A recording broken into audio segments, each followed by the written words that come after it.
So we look at things or whatever, and we decide whether it's an over or whether it's an under. But you know what? We're going to talk about the whole roster construction and the non-con schedule on 94 feet of UNC. Gordy to Black. The time, 18. Shot, Jordan! Michael Jordan! Swicker with the defense and the rebound. That's a good effort by Swicker. Stackout streaking in on Park. Rebound stock is good, and he gets fouled by Park. Oh my goodness, what a dunk by Stackout. I think that he brought him back so quickly, but you know what? They're down east. It's fair to say, but you can't teach that.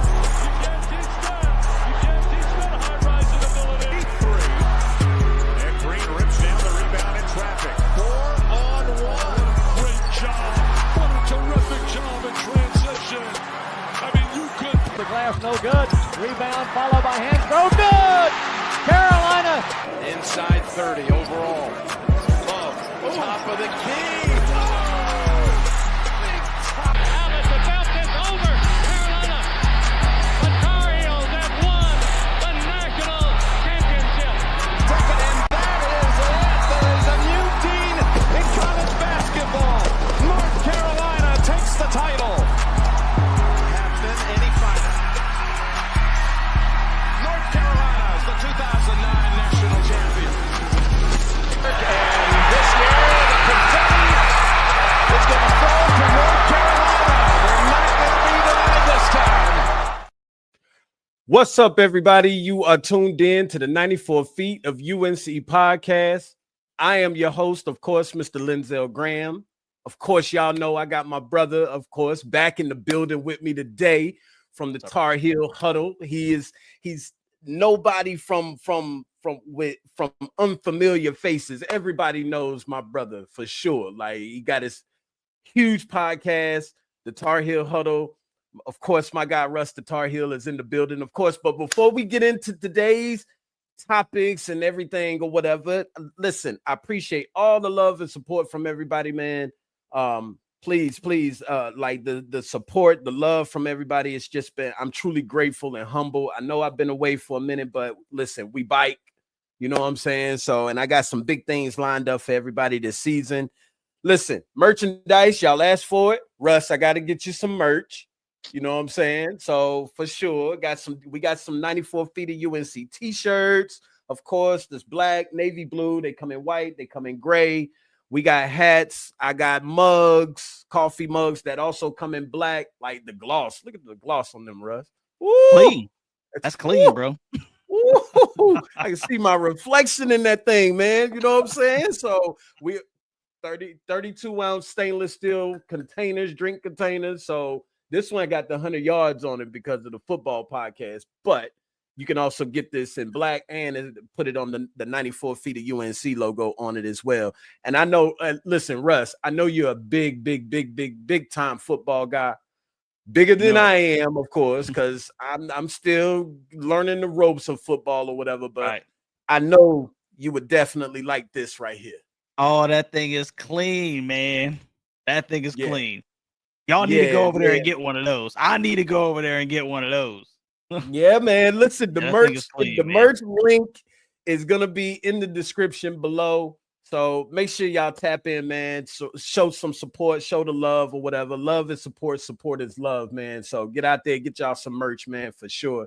I would greatly appreciate it. I got to get Russ something or whatever for sure, because that's my brother right there for sure, whatever. Also, make sure that y'all join the 94 feet of UNC Discord, man.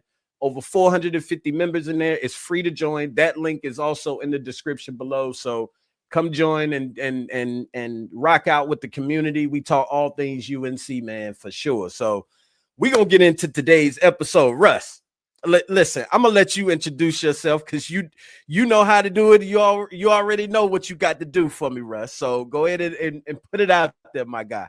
Come on, man. You put me on the spot, man. But you already know, bro. It's your boy, Russ the Tar Heel. You are favorite North Carolinian, bro. I'm in the house, man, with Linzel, and I appreciate you having me, brother. I appreciate you, man. Good to talk some Carolina basketball. Absolutely. Listen, I had to do a little renovation here. You know, I got a new background, new backdrop and everything or whatever. So, you know, we making some changes and everything slowly but surely. But, you know, it's, you know, you always welcome Mikasa Sukasa, man, here at the Zell Dome. So, you know, it's always love, bro. Always love. Yeah. So, and again, I appreciate you for being here. But like, listen, Russ, we got to discuss some things. Which one you want to discuss first? You want to discuss the roster? Or you want to discuss the schedule? I'm on you, bro. Whatever you want to talk about, man. Listen, I'm with you. You the guest. It's whatever the guest want today. Let's talk about the roster first. Let's go ahead and talk about the roster, man. Let's break it down. Let's break it down. So, okay, so we got 3 returners. Well, 2 returners. Let me make sure I get that right. So we got 2 returners. We got 3 freshmen. We got 6.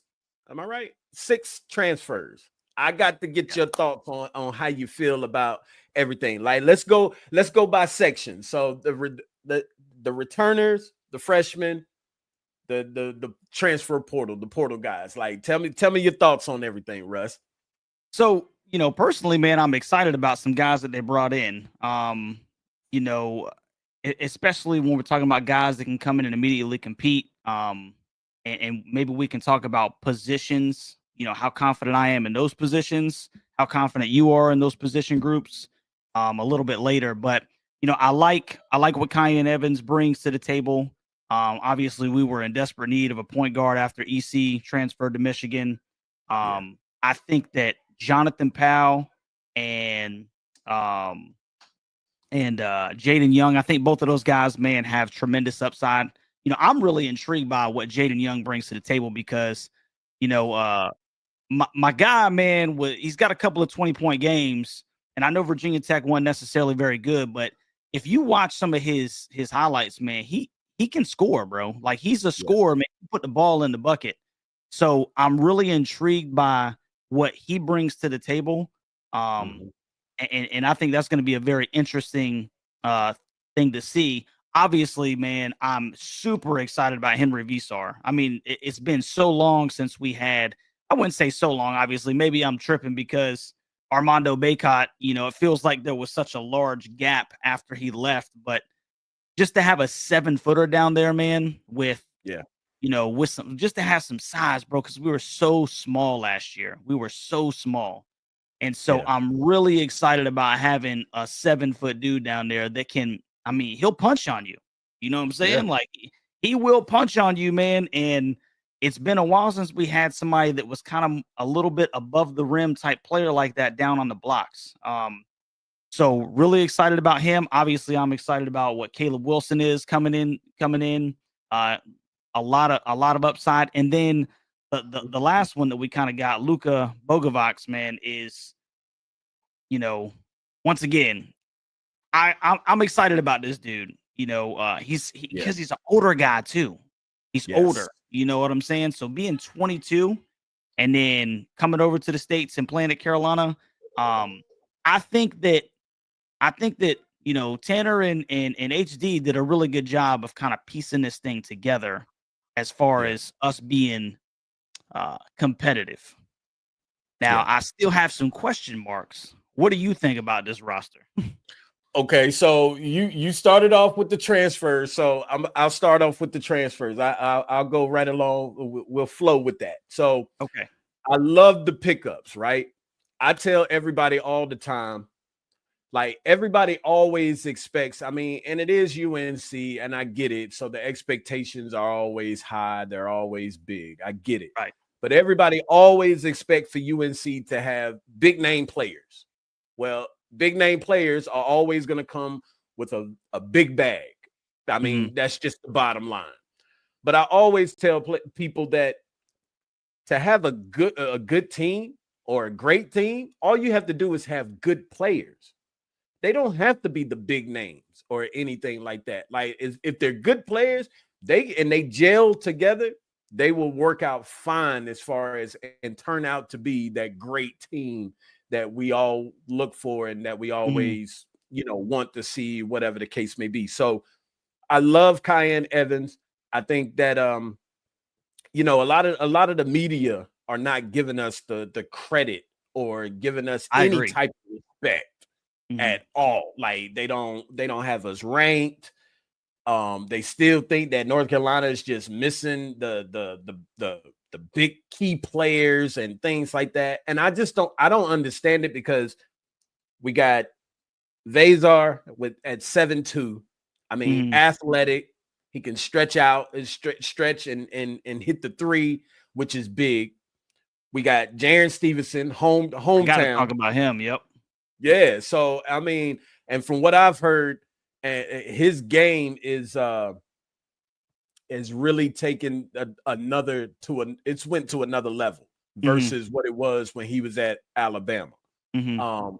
And you know, by him being 6'11", he can play the three at times. He could be your stretch four if you need him to be. He can even be a backup big if needed be. If Carolina decides that they want to go small and quick, I guess. I don't know. But I mean, you got Jonathan Powell, another guy that, you know, a lethal 3-point shooter. I mean, played in the Big 12, you know, he knows what it's like to play against stiff competition and big competition, such as your Kansas and your Houstons and all of that, because that's where West Virginia is. Right. If I'm not are they in the Big 12?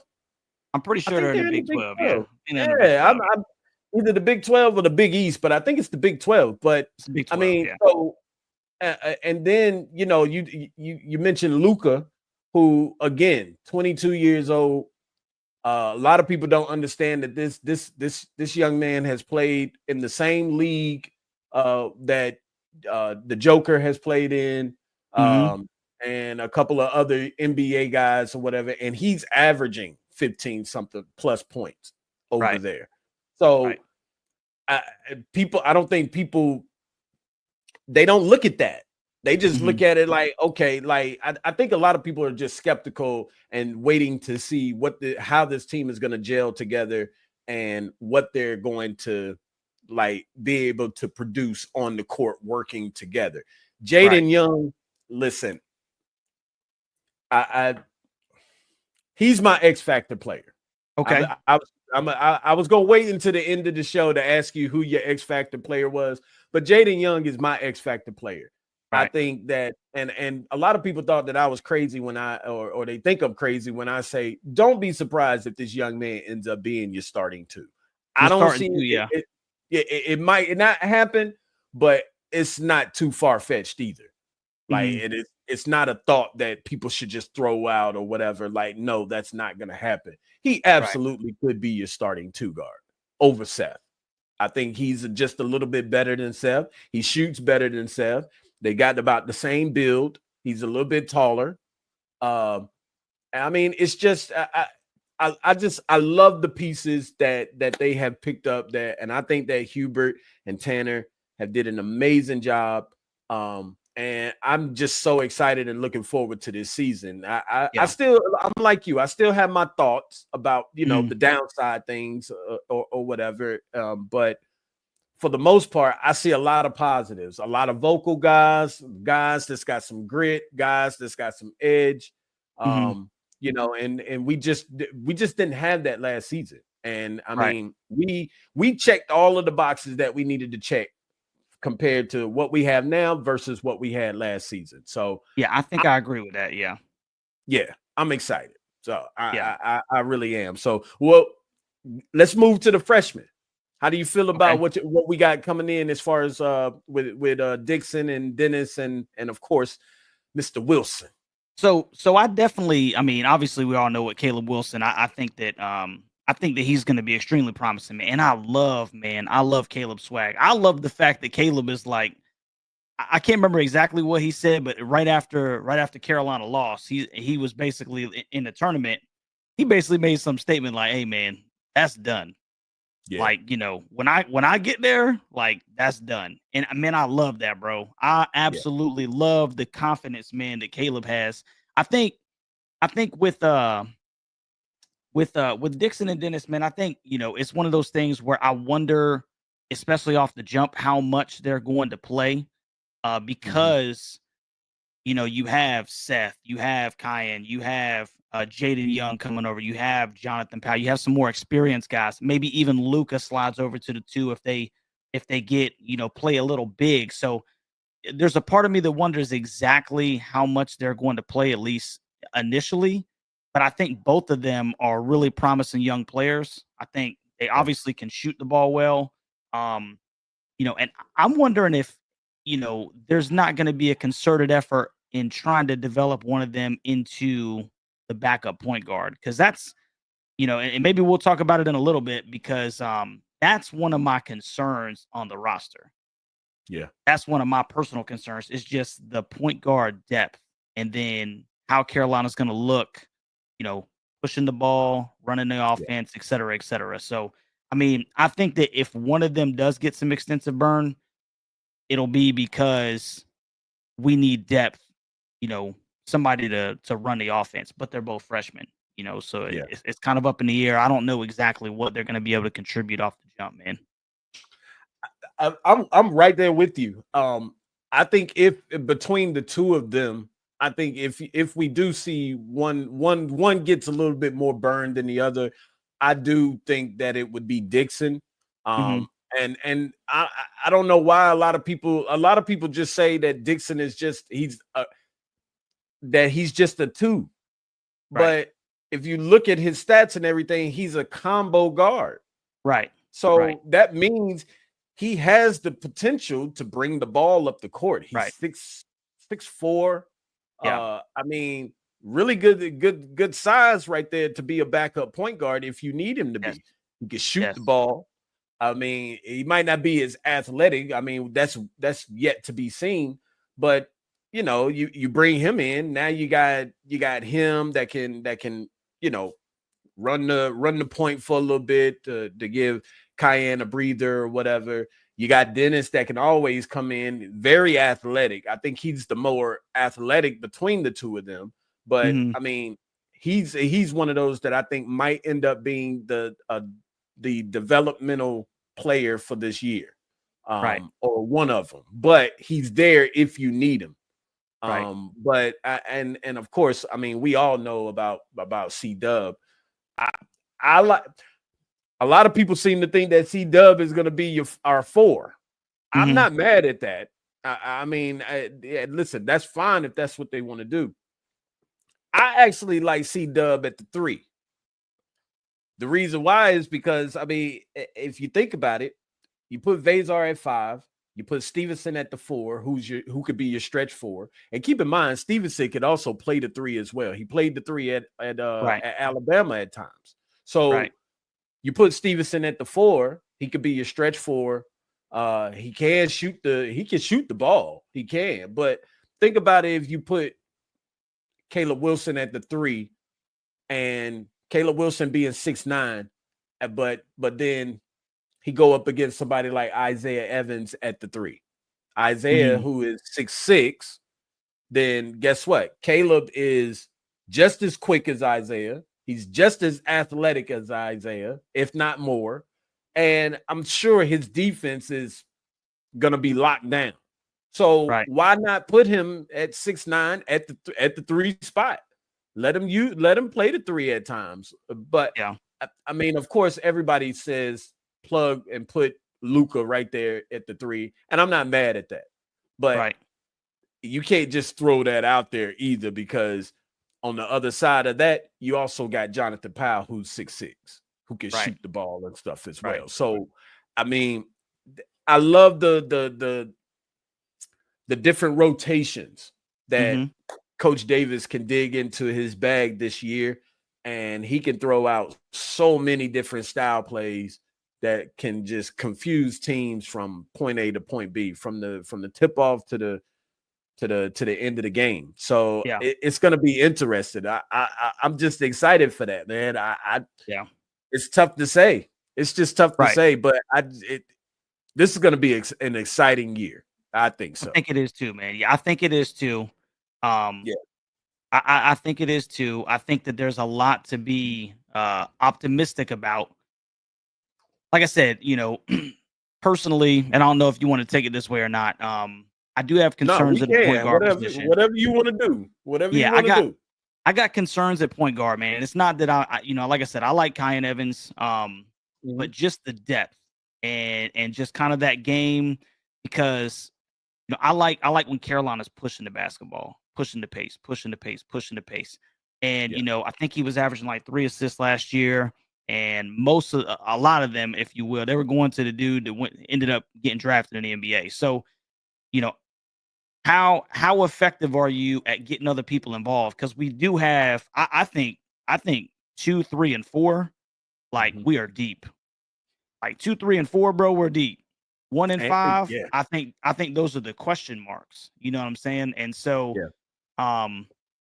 it all starts with a point guard. I was a former point guard as a little dude, so who is my quarterback that is consistently, getting everybody in position and pushing the pace.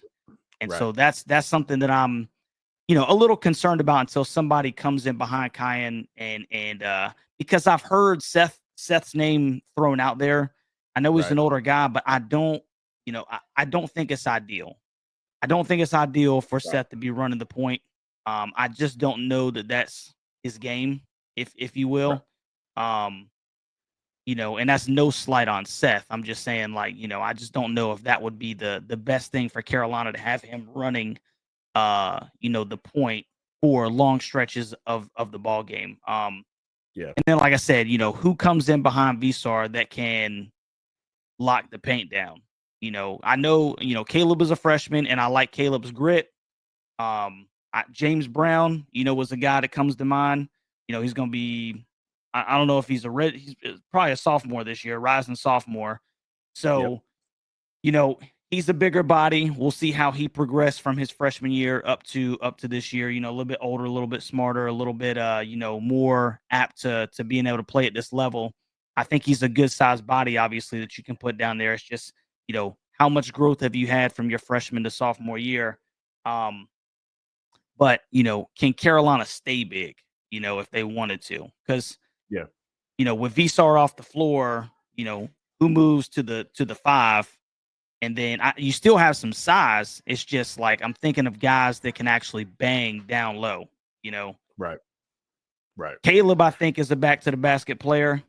I don't know if Jaron Stevenson necessarily fits that mold because I do think that he wants to stretch it out. He wants to kind of play on the perimeter, even though he's a taller, bigger guy, but he can shoot, and that's where he's comfortable. So those are just some question marks for me, man. I mean, you can't forget about Zayden High either. And you're right. I forgot. I wasn't even thinking about Zayden. You're absolutely right, man. Because that dude, hopefully he's got that same energy he had 2 years ago.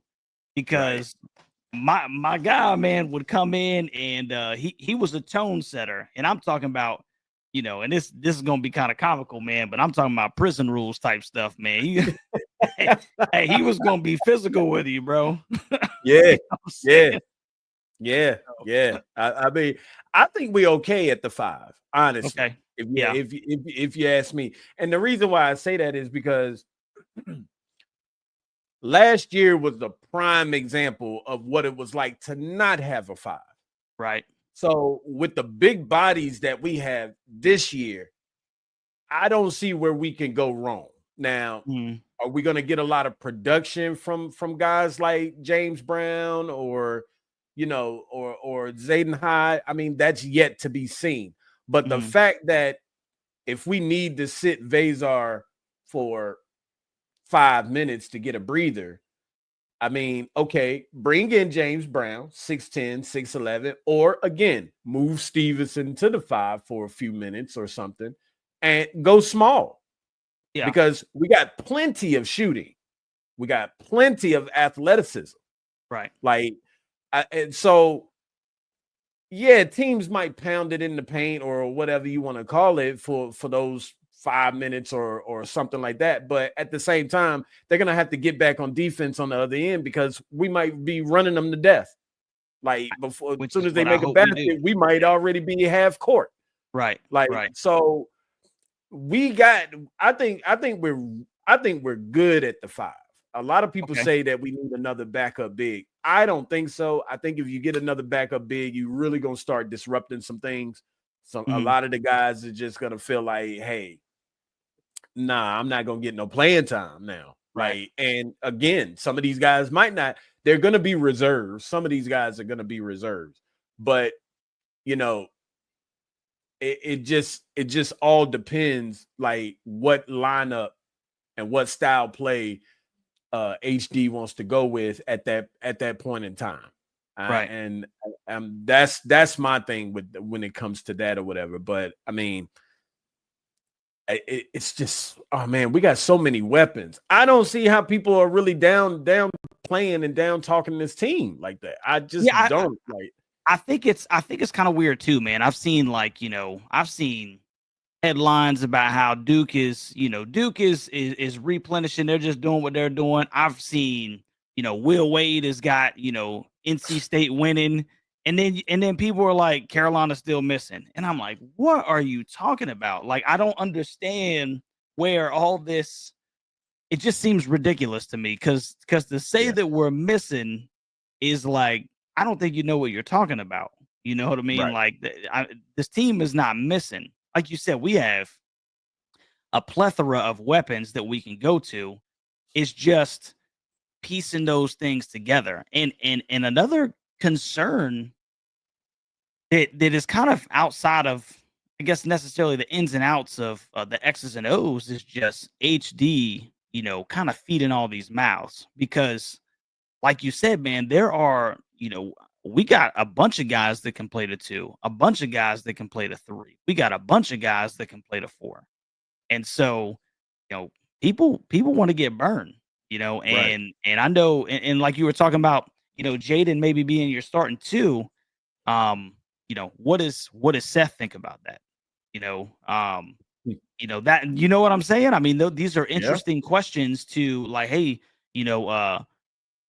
for whatever reason, man, this is what lineup I think that we start to go to. And I think it's going to be a true testament of, coach is going to have to find out, hey, what is my best starting 5 against whoever we're playing right here? And we need everybody to buy in as a team and not necessarily worry about individual accolades and, I'm a senior or like, hey, look, man, we're trying to win. And so I got you. We're gonna make it happen. You're gonna get on the floor, but just right now, this is the best lineup for this moment. And I think that that's an interesting kind of thing that maybe isn't gonna be talked about off the jump. Is how do you make everyone happy? Within the confines of every game, with all of these pieces that we have. Right. Yeah. I listen. I think one of the big keys is going to be Seth.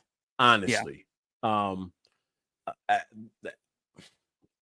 course, I'm not gonna get into the depths of conversations that I've had, off air and things like that. But my thing is, and when it comes to Seth, you have got to shoot better. I mean, bottom line, no ifs, ands, buts about it. If you're gonna be the starting 2 guard, shoot. Right. I mean, that's just it. Period. Right. And I'm interested to see what leap he's going to take, considering the fact that now, and if you think about it, this is his team, and but you got to get your shooting percentage up. To me, there's no reason why Elliot Cadeau should have shot. Well, not should have, but Elliot Cadeau shot better than Seth last season, right? In 3-point percentage and in field goal percentage. And that's have not good. To get better. Yeah. That's not good. That's not good. Right. So you have to get better. I need Seth to at least shoot around 38, about 37, 38, 39%. Which will be a huge uptick, man. He has to, though. Yeah. He has to. Like, because if he don't, you got Jaden Young sitting right there. You got Derek Dixon. And Right. and trust me, these guys shoot better. Right. They have a better field goal percentage, if you ask me. Or I mean, Derek Dixon is a pure 3-point shooter. Pure.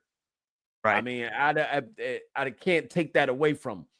Jaden Young, the reason why that's the reason why Seth should be on his toes at all time is because Jaden Young, he's just as big as you are, if not a little bit bigger, because he's at they got him listed at 6'4".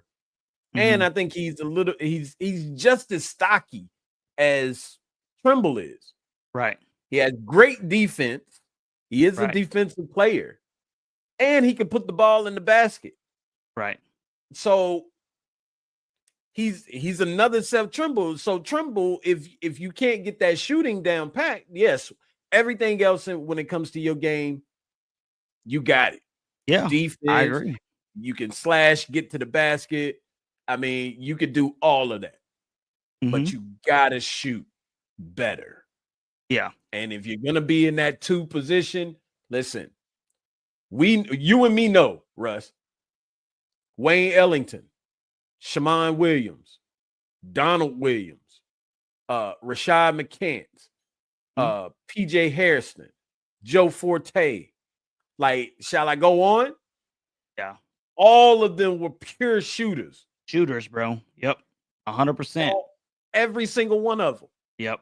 So you got to get and that better. opens up the inside, man. That opens up the inside. You know what I'm saying? When you got to respect the 1 and the 2, and that's why teams was, last year, man, with EC and Seth out there a lot, and Seth averaged, I'm seeing 11.6 points per game, but he shot 26.6% from 3.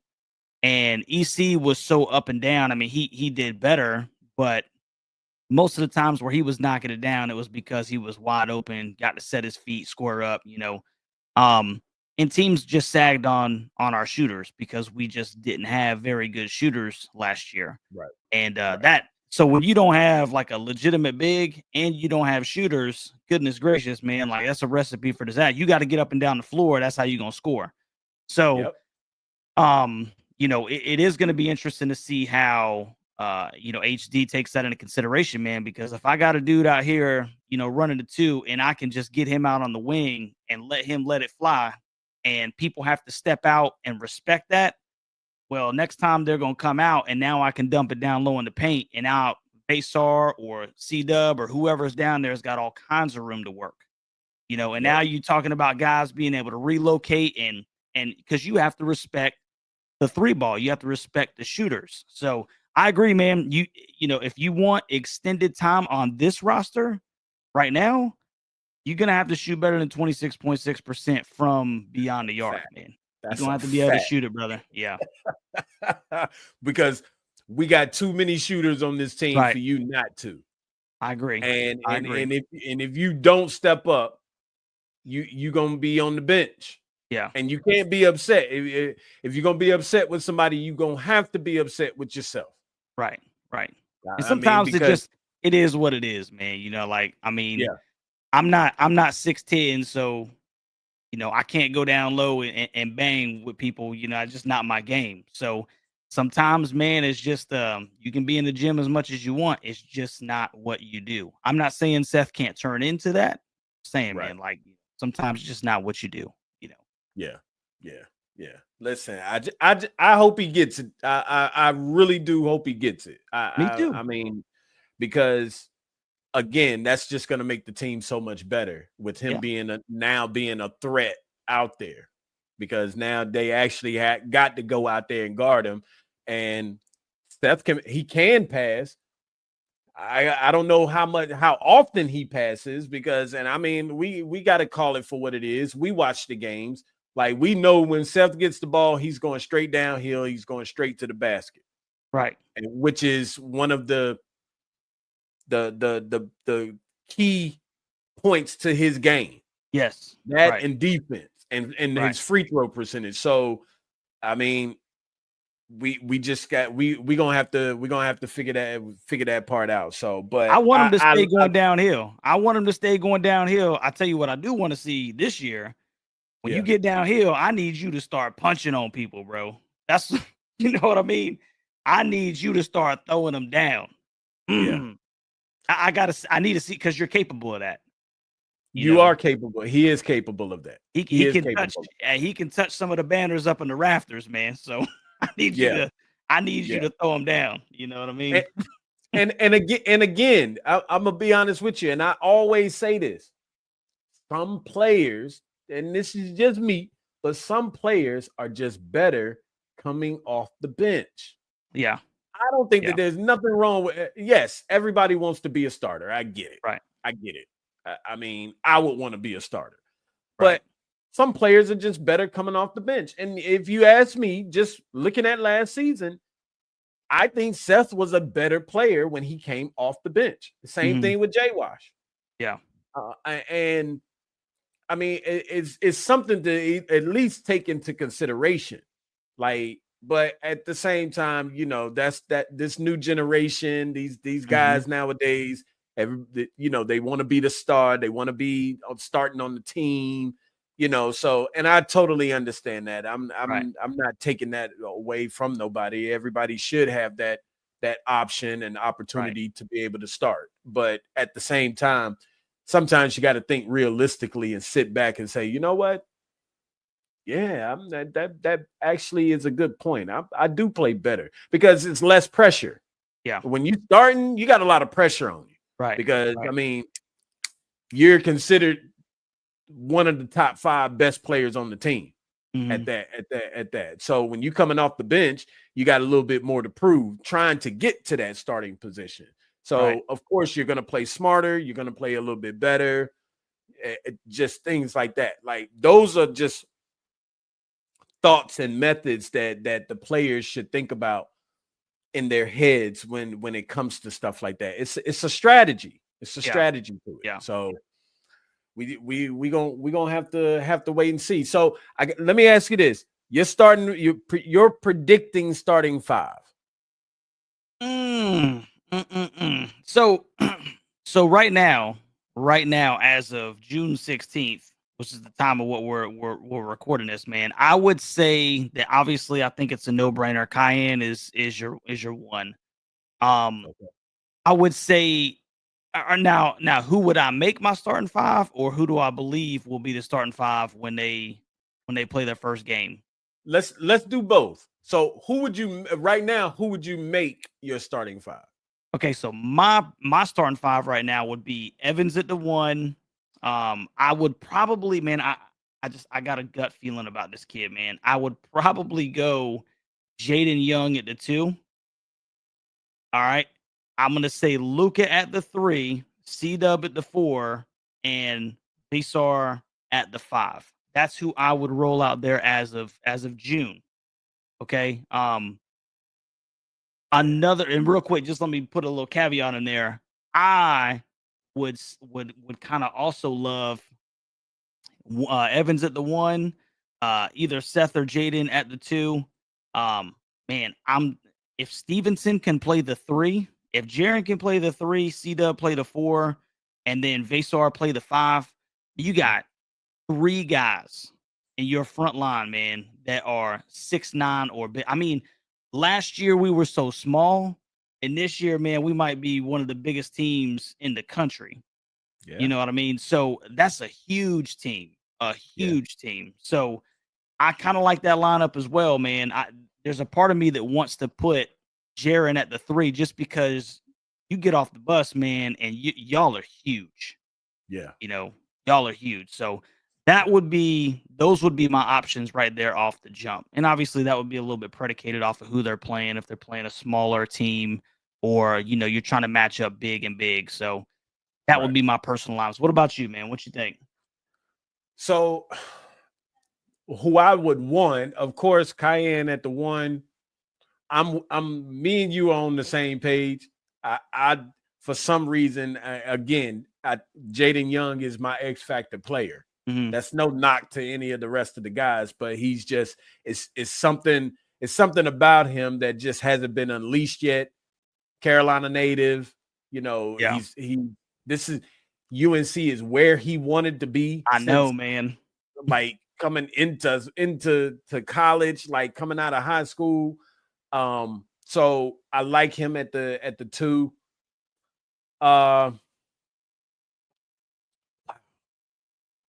So many different ways we could go. I still like Caleb at the 3, because I think Stevenson is a little bit bigger than Caleb. So trying to guard, like, not saying that Stevenson can't guard someone like Isaiah Evans, but I just think that it's a better matchup for Caleb to guard Isaiah Evans. You know, he's a little bit quicker to me. I think. I mean, because of the fact that I think he's a little bit more athletic than Stevenson is. Put Stevenson at the 4, and then Vazar at the 5. I would love that. I mean, it's same lineup pretty much that you said. Now, what do I think it's gonna be? The one that they've been talking about, I think it's, you know, more Cayenne at the 1, Trimble at the 2, Luka at the 3, Caleb at the 4, and Vazar at the 5.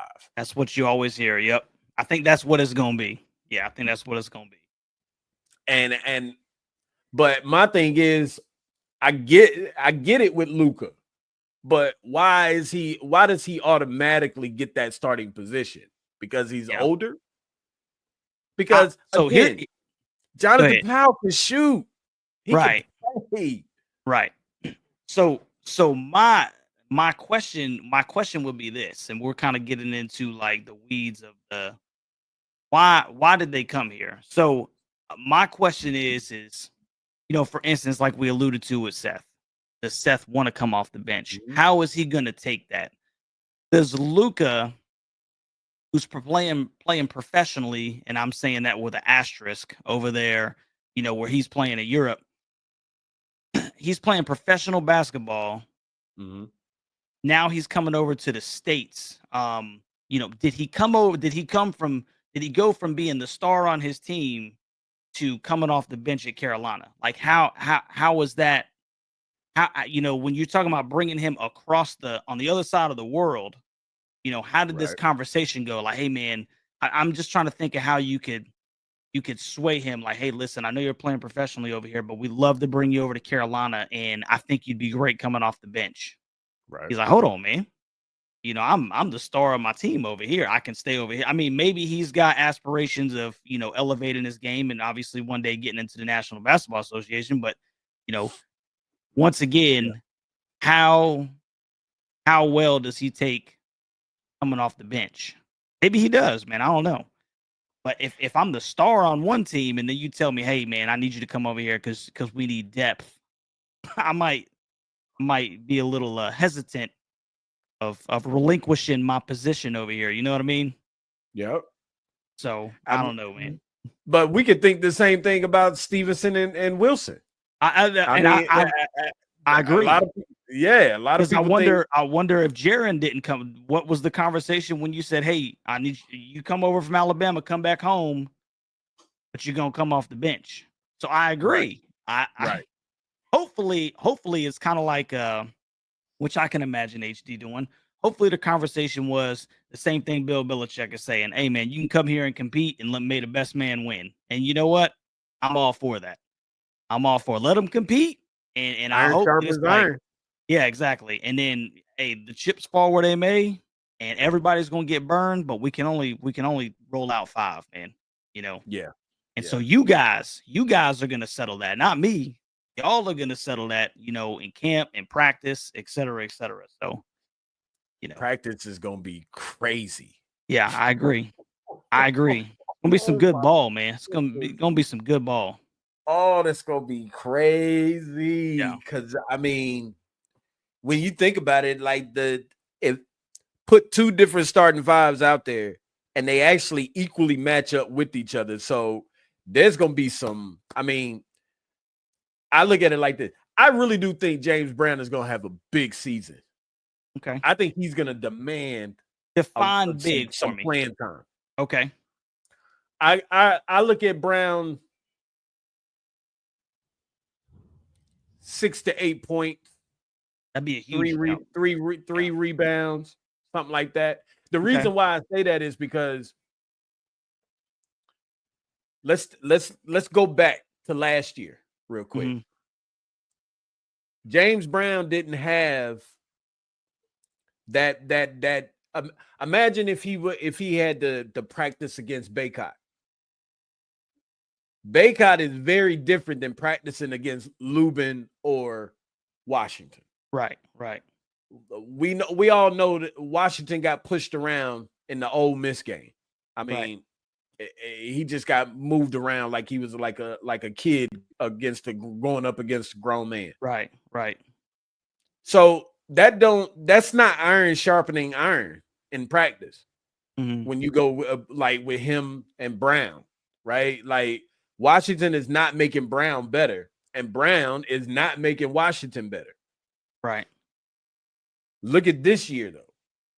You got a 7'2" athletic big that is an actual post player, can do so many different things. So what is that going to do for Brown? Okay, it's generating and creating probably or unleashing a game that Brown probably never thought that he had, because now in practice, you got to step out and guard Vazar at the 3. Mm-hmm. Like, you got to bang with him now in the paint to try and get the rebounds and stuff, because he has the height over you now. So you got to scrap a little bit and get a little bit better position for you to be able to get the rebound. Yeah. And I think that that's going to turn around and transition on the basketball court for him. Yeah. And I can see 6 to 8, nothing more than that. If that much, but I can see 8 at the most, 6 points at the least, come in, 3 rebounds. If you need to foul a little bit, go ahead and throw out a couple of fouls. Yeah. Something like that, because I mean, it's going to be needed, because if Brown gets in foul trouble, okay, we're going to have to go. We don't have to, but we might have to go that Van Allen Lubin route, to where it's like, okay, now we got to bring in Zayden High, who's 6'9", who's an inch taller than Van Allen Lubin, if we wanted to go that route and let him play the 5, or Jaren, you go in and play the 5 at 6'11" for a little bit, and you can bring the big man out from the paint, because you can also shoot the 3. Right. Yeah. So it's so many different options, and I really do think Brown is going to step up a little bit this year. Yeah. He's already got the edge and the grit to him, and then you add that on top of Zayden High with his edge and grit, and I mean, these guys, there's so much edge on this team. It is crazy. Right. I agree. It's crazy. I agree. I don't think we're going to have to worry about dudes being physical in 25, 26. It's going to be there's some testosterone on this team. You know what I mean? For sure. Yeah. For sure. So I'm looking forward to it. I can't wait. I know how what you got going on, because you getting in football mode.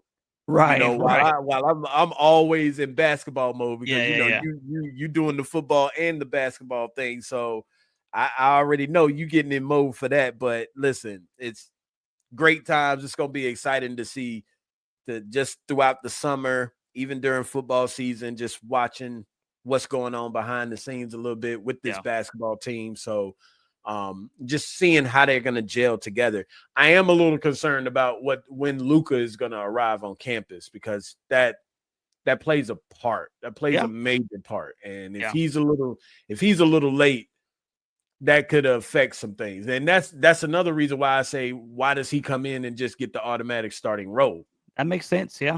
I mean, that's an interesting variable right there, man, that, if you come in late and these guys are already gelling together, and now you gotta, you have to come in and start, fostering these relationships. Because you know how it is, man. You play with guys, man, for a couple of months, and you start knowing, when they cut, you start learning their game, and y'all are on the same page without having to even communicate it. But you come in late, now I gotta learn you, man. You know what I mean? I gotta learn who you are as a player. And so yeah, I completely agree, bro. If he comes in late, that throws a wrench into things as far as him, being just off the jump your 3. So I agree, bro. Yeah. So, well, we'll see. We'll see. So we're gonna move to this next topic real quick or whatever, and kind of go through this or whatever. So the schedule. Big shout out, of course. Shout out to my guy Isaac Shea, man, at Locked On Tar Heels. I mean, as if you're a fan of Isaac, then you already seen this before. Like this is his graph, his chart that he does with the whole non-con schedule. So of course, Russ, I gotta ask you, what do you think about this schedule? Because I have my thoughts on this. I do. I mean, I like to see. There's 4 that jump out to me off the jump, maybe even 5, and that's obviously. I tell you what, real quick, the exhibition with BYU is extremely interesting to me, considering what just happened with DJ, man. Like, it just. That's extremely interesting that we got that, and it's in Salt Lake City. We can go on and on about this BYU, man, and what they're doing over there. We'll have to talk offline about that because I don't know if that's for YouTube. But Kansas. Obviously, bro, I love the idea of playing Kansas and Chapel Hill, man. Goodness gracious, bro, that's gonna be a fun game. I loved going, to Lawrence last year. I just love those games, man. I love those games. So Kansas and Chapel Hill, man, extremely exciting. Michigan State down here in Fort Myers. I'm in Florida right now, so I might actually have to try and see if I can go to that basketball game. You better get to one of them, at least one of them. You got 100%, to go bro. see the Hills for sure. 100%, man. 100%. This should be an annual game, bro. Carolina should play Kentucky every single year. Woo. I'm just a real big fan. I'm a real big fan of UNC, Kentucky, man. And so going up there to Rupp Arena, man. That's just an exciting. I grew up, obviously, Carolina played Kentucky all the time, man. I always love watching that game. And then, a little different is the Georgetown game. Now, obviously, Georgetown's not the Georgetown of old, right. But the Georgetown game is kind of exciting to me too because, I'm a huge Allen Iverson fan. That was my favorite player growing up. So I kind of got a little love for Georgetown in that sense, man. I got a little love for the Hoyas. So that's another interesting game. But like I said, Kansas. Especially Kansas and Kentucky. Michigan State, I don't, as much as people try to put them in the same category as like Carolina, Kentucky, Kansas, I think that it is a tier 2 program. But I love playing Kansas and Kentucky, man. I wish we could play them every year, dude. So this schedule is very interesting. Very interesting. Like, this ain't like the gauntlet. Like right. What we had last season. Not even close. Nothing like it. It's now nowhere near close or whatever. Now, granted, there is a 13th game that is coming. So, I mean, we don't know who that's going to be. I do believe that it will be a top 25 type team. And I do believe that it's going to be on the road. Just because of the fact, in order to beat the best, you got to play the best in order to beat them. And, Hubert is all about, making tough schedules and things like that. And I understand it. But I mean, of course, I got some things. I'll talk to you off air about that. But as far as some other thoughts that I have in regards to this schedule, but that's another, we'll talk about that later. But now I will say this. BYU, even though it's an exhibition game, extremely important. That game is probably, to me, the most important out of all of these, even though it's an exhibition game, because BYU top 10, I think, right now, preseason, whatever. But going out to Salt Lake City, AJ DeBansa, Robert Wright, they got their guys out there or whatever. Right. If Carolina can go out there and get a W against a top 10 team, even though it's not going to count, it will make a statement, because now it's like, Yeah, no. We got second thoughts about North Carolina. Like, Yeah. We can't. The way that they beat up on BYU, like, we got to have some conversations about this. So that's a statement game to me. And I to me, that's the most important one. Get that W, and it'll let you know what the rest of this non-con is going to be like when they really get into it. Mm-hmm. Kansas, I'm not big on Kansas this year. Kansas is not the Kansas that they've always been. Right. I mean, that's just the fact. And you come into Chapel Hill. We tired of you beating up on us, so it's time to return. 100%. Yeah, that's just it. Michigan State nowhere is near as good as they were last season. Mm-hmm. I think that's going to be a pretty close to a blowout, honestly. Yeah. The Kentucky game is probably the toughest game on here. But I do think we prevail in that game. I for some reason, I just got that feeling. We match up very well against Kentucky. That's the thing. That's I think people, because of the fact Kentucky has the big names, like the Jalen Lowe, Jaden Quainance, Jasper Johnsons, Malachi Moretos, Denzel Aberdeen's. They got the big names. Carolina don't have the big names, so of course everybody is favoring towards Kentucky, and that's fine. But I think we still match up very well with them, especially if Carolina is going to be one of those defensive teams that we really been wanting to see, that we didn't see last season. So Ohio State, I'm not concerned about them. Like you said, Georgetown, I think that's going to be a really good game with, Ed Cooley and them coming to Chapel Hill just to see Georgetown in Chapel Hill. I might try and go to that game just because the history behind North Carolina and Georgetown. So this schedule is so much that I want to say, but I can't say it. I just can't say it. I mean, it almost sounds, Lindsay, it almost sounds like you talking about us running the table, man. You think we go undefeated in the non-con? Okay. So I've had this conversation. I see North Carolina in what we have here, not including BYU, but just the 12 games that are on here.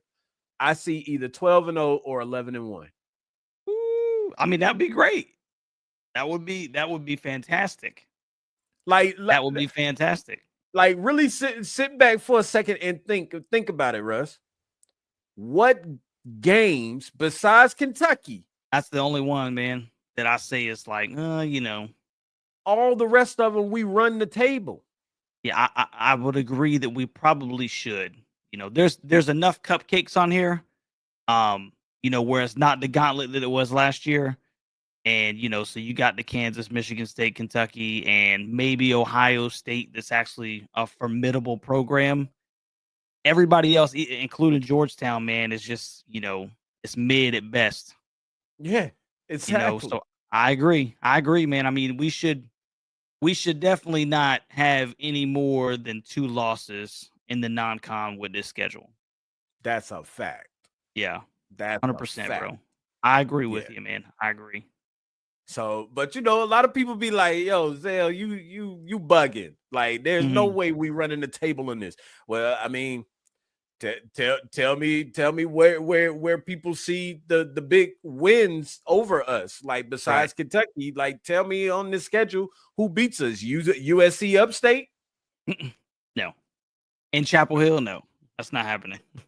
Again, that's my point. Now, again, we don't know what that 13th game is going to be. Yeah. I do believe that game is going to be on the road and it's going to be a top 25 team. I truly believe that. I think it's going to be – I'm surprised that there's not a New York game scheduled on here yet because HD wants to play in the Garden every year. Right. So you can't. I wouldn't throw in St. John's. I mean, why not, man? That would be crazy. Yeah, that would be crazy, man. That would be great, but throw in UConn. Play at the Garden. I'm not opposed to that. Yeah, I'm not opposed to that. I think that's a good matchup. Yeah. But I mean, like you said, a formidable opponent. It can't be another cupcake. We got, it's already cupcake enough.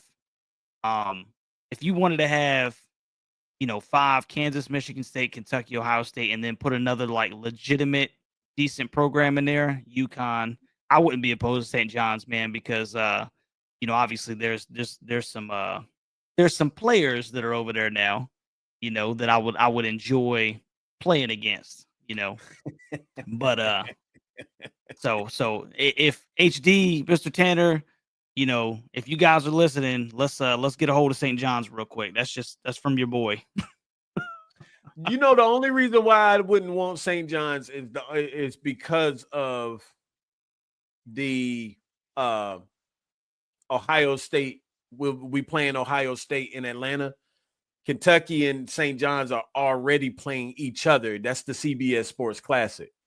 Okay. So yeah. I mean, and that was the only reason why they went on. They had to schedule the Kentucky game this year because of the fact of that. And I think North Carolina plays Kentucky next year in the CBS Sports Classic. Right. So that's going to be on a neutral site or whatever. So, but the Kentucky game is for the SEC, the ACC SEC Challenge. Yeah.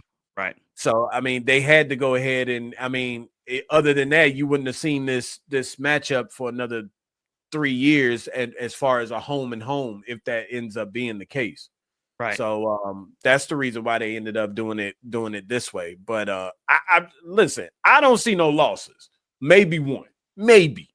But what is this? 8 home games and 4 away games. Well, like literally, like we're talking about unbalanced. 3 neutral sites and 1 away game. The only away game there is at Rupp Arena in Kentucky. Yeah, they play USC Upstate, Ohio State, or they play Ohio State in Atlanta.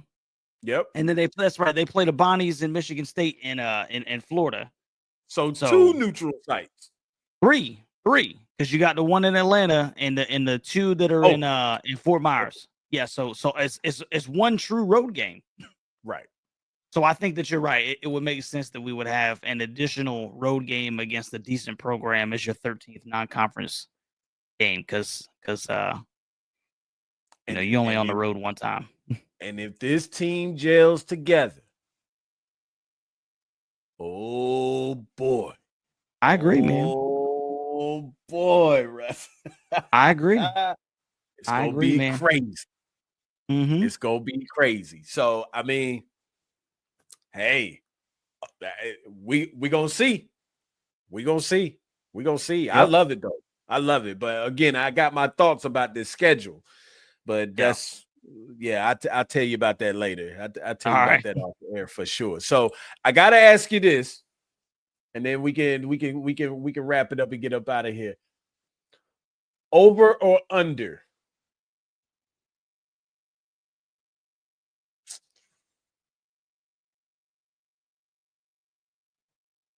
I'm gonna ask you a couple of them. Okay. Caleb Wilson is the leading scorer on UNC. Over or under? I'm going under on that, brother. Yeah. Yeah, not C-Dub. Nope. Not the leading scorer. Okay. All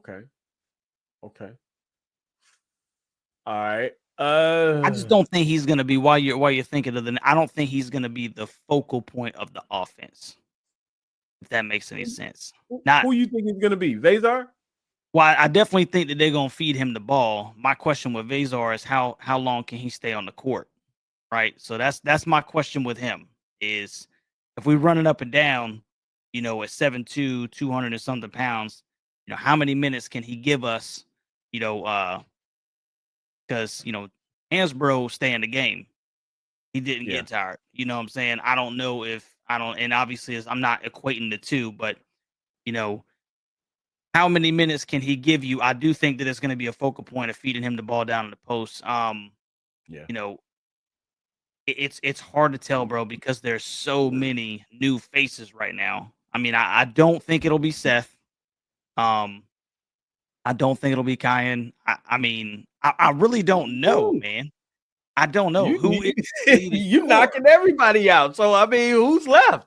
Who is the leading scorer, man? I mean, there's a part of me that wants to say if Jaden comes in there, shooting that, but I don't even know if he's going to start. You know, um, I really think there's so many question marks as far as who is going to be the focal point, man. Like who does HD come out and say this is the guy, that like a Rashad McCants, or eventually transitioning over to, hey, we got to punch the ball down low to Sean May. That is the focal point. I don't know. I don't know yet, man. So many question marks, bro. Okay, so I'll ask this then. If you had to just take a shot at the dart and you just had to pick one player, it could be an off the wall player, then who would you pick as the leading scorer? Yeah, I'm gonna go with Vsar right now. Okay. Just because he's 7 foot, man, and I think that if they do feed him, there's no reason he shouldn't be able to eat down there. I'm gonna throw mines out there. Let me see what you think about it. I'm gonna go with Jaren Stevenson. I'm not opposed. I'm not opposed. It's just, once again, we're getting into, how many minutes. Like, is he starting at the 3? Is he coming off the bench and playing the 4? Is he coming off the bench and playing the 3? I mean, I think that's the biggest question for me right now, Linzel, is how many minutes do each of these guys get? Like, how does HD utilize the bench? I mean, are they literally splitting it down the middle? Because everybody is good and they're keeping fresh legs, or do you got your guys that are giving you 25 to 30 minutes and then the other guys are kind of giving you 10 to 15? Right. I don't know, man. I really don't know. I can really see right now personally that Vsar is going to be a focal point of the offense. I don't see how you can have him on the floor and not try to get him the basketball, either on the dump downs or just dribble penetration and him just catching oops, bro. I mean, that's what I'll be doing. I'll be getting inside and just tossing them up to him and saying, "Hey, man, finish." Yeah, he can run. He can run the floor though, Russ. Yeah, he can run the floor for sure. That's like true. I know he's quicker than what most people think for sure. Right. So I agree, man. It's just, how big is that gas tank? You know what I'm saying? Right. You know what I mean? He might got a whole bunch of horses under the hood, man, but how big is that gas tank? Yeah, I mean, that's true. That's true. So, that's true. That's true. Okay, 2 more questions. All right. Over or under, Seth Trimble shoots 37% this season from 3. 37%. That would mean that he would have to increase his percentage from last year by 11%. But the interesting thing is, and I actually got it pulled up here, in 23-24, he actually shot 41.9% from 3. But his freshman year, he shot 16.7% for 3. So I'm going to go with under, because the 2 years between his freshman and junior year, man, he shot 21%. And you got the one off the wall 41%. So I think that the numbers would indicate that it's probably going to be. I'll be honest with you, man. If he shoots above 30%, I would say that that's pretty successful for him. Just to keep it 100, man. I mean, if he can get it over 30, I think that's about what you can really say. Okay, man, you doing all right. You doing all right. And you got to remember too that, I mean, that year that he shot 40 plus or whatever percent, he didn't have that many attempts. Exactly. So that plays a major part. That definitely plays a major part. So, and which this year I don't know if he's gonna need more attempts. I mean, with all of the scoring and shooting that we got this year, like that's gonna be it's gonna be interesting. All right, last question. Actually, I might have one more. I do want to ask you one more question after this, all right, because I do want to get your thoughts on it. But over under North Carolina wins 27 games this season. Ooh. And we're talking about the whole thing, tournaments and everything, ACC tournament and everything. Everything. Well, we just talked about them going, what? Without the 13th game, we just talked about them going 11-1, possibly 10-2 with the 12 that we know. Or 12-0. Or 12-0. Yeah, we did say that that's a possibility. And there's 18 games in the season. 18 ACC games, and they play what, Duke and Syracuse twice. Yep. Those are the two that I know off the top of my head, which I feel comfortable about Syracuse. Over under 27. I still think the ACC is not what it used to be, and I think that Carolina's going to be a pretty good basketball team. But they win 24 last year, 24-13. I'm going to take. So 27 on the dot means if I take the over, they got to win 28. I'm going to take the over, man. I'm going to take the over. I think they're gonna have a really good ACC run. I think that they should win a couple of games in the ACC tournament, and and I think that they'll at least bare minimum this year they'll be a Sweet 16 team. So that gives you 2 dubs in the tournament. So I'll go over, man. I think this will be a 28+ win season. I'm with you on that. I'm definitely going over. I'm definitely going over. I think. I think they get about 28, close to 30. Honestly, I'm just big on this team. Like I'm gonna be honest with you. Like as they was bringing in the pieces and all of that and stuff, I was like, oh, okay, let's see what else you gonna do. Like every time we got a player, it was like, okay, let's see what else you gonna do. Like. Okay, let's see what else you're going to do. Okay, are you done? Oh, okay. You just added another one out of the blue with Jaden Young. Let's see what else you might end up doing. So I'm the more and more that they did that, and I started watching a lot more highlights and looking at a lot more stats and things like that. This is a really good team. Yeah. Really good team. And again, the media don't help, of course. So I hardly even listen to them. Like when it comes to them talking about North Carolina, the Goodmans and and all of them guys. I just ain't got time for all of that. So I see 28, 29, and 30, of course, because now you're getting into NCAA play. So that's the reason why I said, around 30 or so or something like that, because I mean, the 18 games and the 12 in the off season, the non-conference, and then the 18 in the conference, that's 30. That's 30 games right there. Yeah. So, and that's not including the ACC tournament.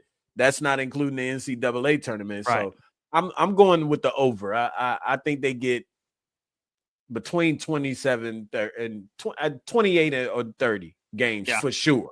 So okay.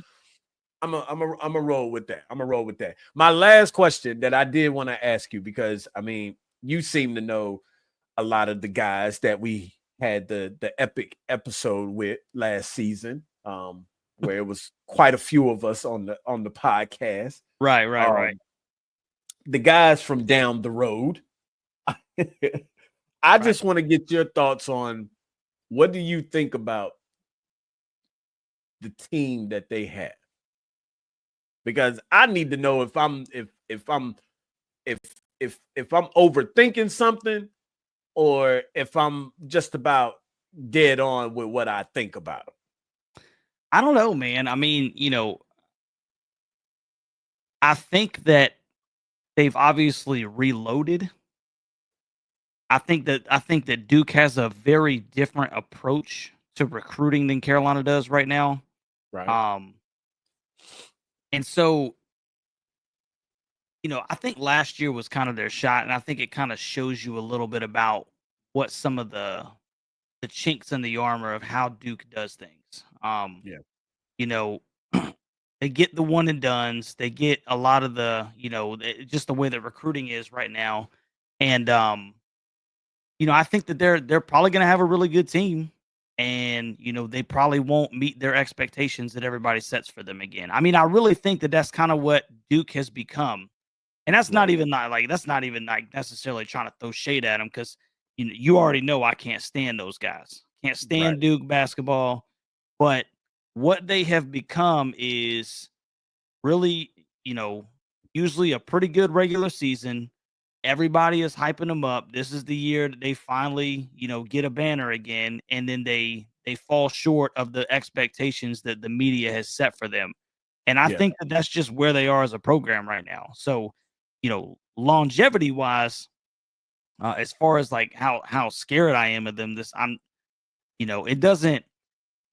I don't. I'm not like, oh man, dude, we gotta hurry up and get another banner because Duke is about to catch us. Like, I'm not worried about that at all, because they're almost assuredly going to fall below the expectations that the media sets for them. So, I mean, that's just kind of how I feel about what they got going on over there, man. Yeah, that's a fact. That's a fact. My thoughts, honestly, Duke has a decent team. Mm-hmm. I can't say Duke has a good team, and I could be, and they could have a good team. Like, I'll say they have a good team, but they're more decent to me, right? Especially when I look at what they had last season. And to me, if you ask me, that should be the blueprint for John Shire every year. The team that he had last season. Mm-hmm. Like, you ain't gonna get the same players, but you start building like that every year, every single year, right? Yeah. I tell, and I talk to Pablo all the time. Right. And Shout my out to question, Pablo. big shout out to Pablo. That's my brother right there for sure. But I always ask Pablo, where's the scoring gonna come from? Mm-hmm. Like, when you look at Duke last year, you had Proctor, you had Flagg, you had Khan, you had who else did they have? They had Mason Gillis, they had Sion James, they had at times, Isaiah Evans, Caleb Foster, Malawach, like Mason, Malik Brown. Like, they had weapons and a lot of scoring power. Right. I don't see that on this team this year.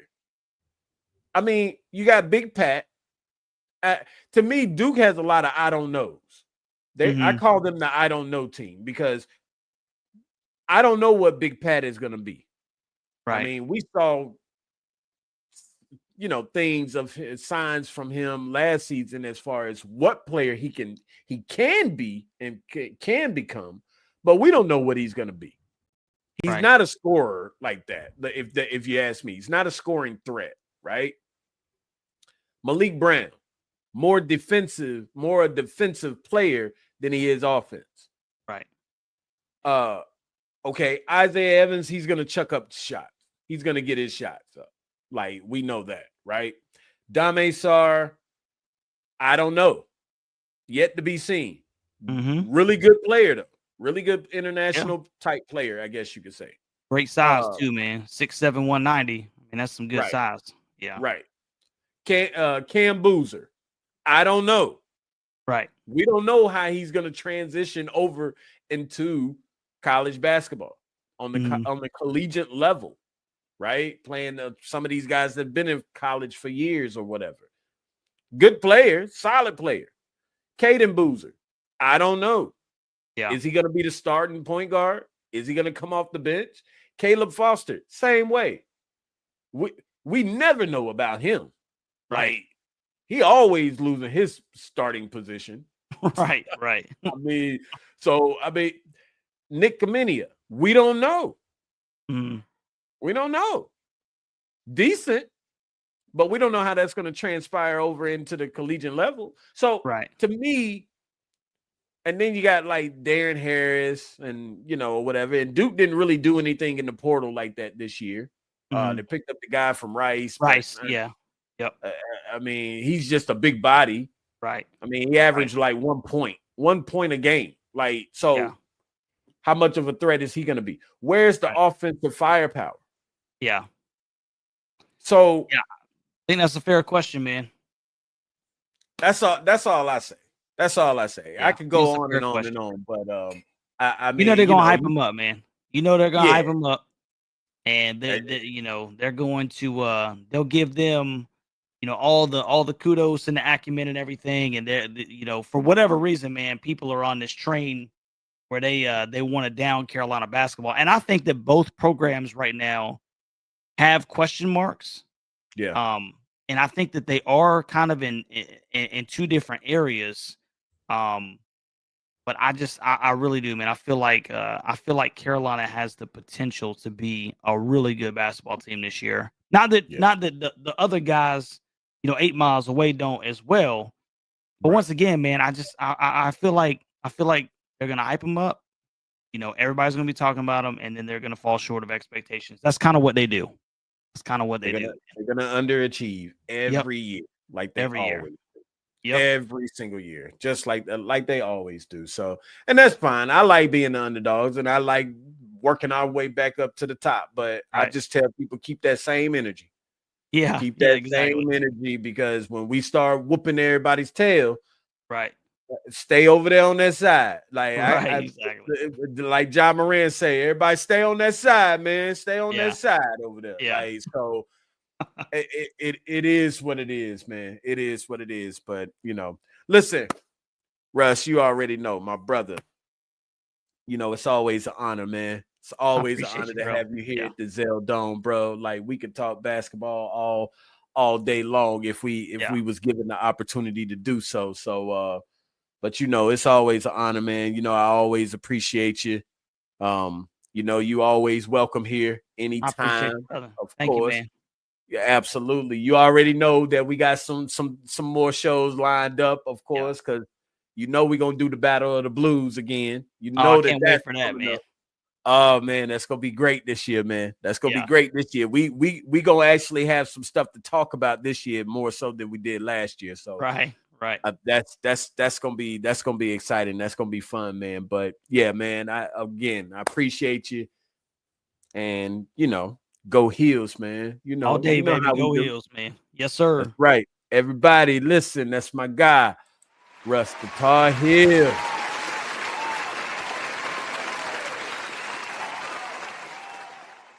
And Bro. listen, we're gonna work on some things, man, to get you to Chapel Hill, bro. I'm gonna keep you updated on some stuff for sure. All right, that sounds good, man. That sounds good.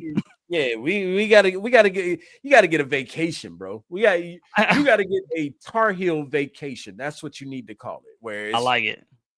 I'm coming to Chapel Hill, and that's gonna be a vacation for me. Like, to do things that I haven't done in a long time.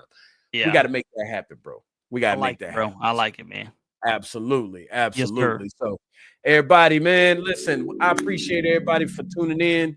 Of course, y'all already know. Make sure y'all follow me on the socials, subscribe to the YouTube channel, hit that like button, man. And until the next time,